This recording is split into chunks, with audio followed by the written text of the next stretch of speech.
खडूस मित्रांनो, मी आता कुठे आहे माहिती आहे का? करमाळ्यामध्ये एक छोटंसं गाव आहे, माहीत नाही मला ते गाव कोणतं आहे तर. आणि हे जे आहे ना, इकडे महादेवाचं मंदिर आहे बघा. इकडं आपली टीम बसलेली आहे, आम्ही इकडं शूटला आलेलो आहे. आणि आत जायला वाट कुठून आहे माहिती आहे का? ह्याच्या आत महादेवाचं मंदिर आहे. हे सगळं जितकं वर दिसतंय का, तितकंच आतमध्ये पण आहे. म्हणजे अख्खं गाव ह्याच्यात बसत होतं पहिल्या काळामध्ये म्हणे. आणि म्हणजे सगळे भोयरे आत जायला. इथून पंढरपूर आणि तुळजापूरला जायला पण आतून वाट आहे म्हणे. ते दादा बोलत होते पहिल्या काळातलं आहे.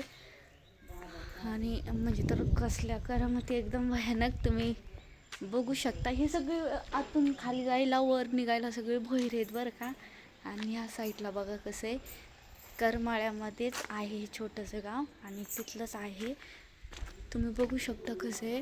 पण आता आम्ही तिकडं आत गेलो होतो, तिथून आत गेलो होतो. तिकडं मी कॅमेरा नव्हता नेला, कारण की आत खाली जायलाच एवढी भीती वाटत होती ना. पायऱ्या वगैरे आहे, पण मोबाईल पडायची भीती वाटत होती ना, त्याच्यामुळे. तुम्ही बघू शकता आता मी वरती आलेले.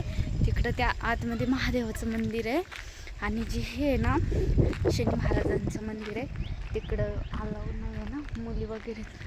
तर हे पावसाळ्यात पूर्ण भरलेलं असतं, आता एवढं काही नाही आहे. आणि खास म्हणजे प्रकट झालेलं आहे पहिल्या काळामध्ये ऑटोमॅटिक असं म्हणजे झालेलं आहे.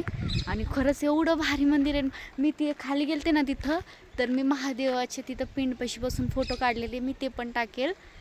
पण खरंच लय भारी आहे, काय बोलू आता. इकडं आले तर नक्की ह्या मंदिरला भेट द्या. चला मग भेटूया पुढच्या ब्लॉगमध्ये. Bye bye.